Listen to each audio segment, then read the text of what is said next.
नाज़रीन, अवामी न्यूज़ में खबरन जो सिलसिलो जारी है। इन वक्त असीं कंडियारो खां ख़बर ॾींदा हलूं त कंडियारो जे नौजवाननि खे बहितर तैलीम ऐं तरबियत लाइ जाखोड़ींदड़ समाजी इदारे AIBTech पारां सालियानो 6 प्रोग्राम कमेटी हाल कंडियारो में थी गुज़रियो, जंहिंमें इदारे जे शागिर्दनि ऐं शागिर्दनि उस्तादनि मौज़ूदनि जी वॾे अंग में शिरकत कई। प्रोग्राम जी सदारत शाह अब्दुल लतीफ़ यूनिवर्सिटी खैरपुर जे शोबे इंग्लिश जे प्रोफेसर मोहम्मद इब्राहिम खोखर कई। इन मौके ते खिताब कंदे प्रोफेसर मोहम्मद इब्राहिम खोखर चयो त कंडियारो जे नौजवान जी बहितर तैलीम ऐं तरबियत लाइ नुमायां ख़िदमतूं सरअंजाम ॾींदड़ AIBTech जदीद कंप्यूटर टेक्नोलॉजी दुनिया में बहितर नमूने ख़िदमतूं सरअंजाम ॾेई रहियो। इन इदारे में पढ़ंदड़ शागिर्द ऐं शागिर्दनि जो नसाबी ऐं हम नसाबी सरगर्मियुनि में ख़िदमतूं सारा जोगियुनि, जंहिं मां इहो मालूम थियो आहे त नौजवाननि में बहितर टैलेंट ऐं सलाहियत मौजूदु आहे। हिन चयो त अॼुकल्ह जे नौजवाननि में अॻु जी भेट में कंप्यूटर जी तैलीम तोड़े सिख्या जो रुझान तमामु घणो आहे। प्रोग्राम में इदारे जे शागिर्द ऐं शागिर्दनि पारां टेबलोज़ ऐं असलाही खाका ऐं तकरीरू मुक़ाबला कराया विया। इन मौके ते AIBTech जे director Mohammad Akram Chandio, principal madam Humaira खातून, प्रोफेसर शहबाज अलदीन, पीरज़ादो फ़कीर असलम चांडियो, आरिफ मल्ला, रिज़वान अहमद, वाहिद बख्श अब्बासी, रुस्तम मगरियो, आशिक अब्बासी, इक़बाल हैदरी ऐं ॿियनि पिणु ख़िताब कयो। प्रोग्राम में शागिर्द ऐं शागिर्दनि पारां मुख़्तलिफ़ शोबनि में नुमायां ख़िदमतूं सरअंजाम ॾियण ते खेनि अवार्ड शीटूं ॾिनियूं वयूं।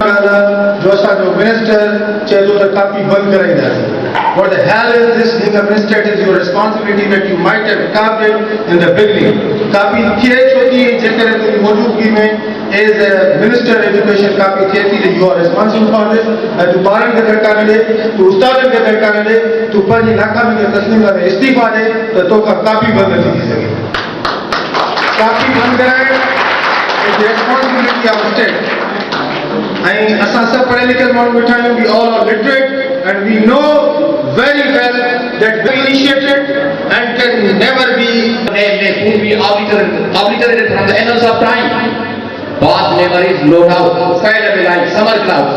But the real knowledge, the solid information that you get is stayed with you and become the foremost guiding factor from generation to generation. So I need to say, AIBTech Kandiaro. वधीक ख़बरनि ऐं तफ़सील लाइ visit कयो अवामी news Facebook page, YouTube page ऐं अवामी news website.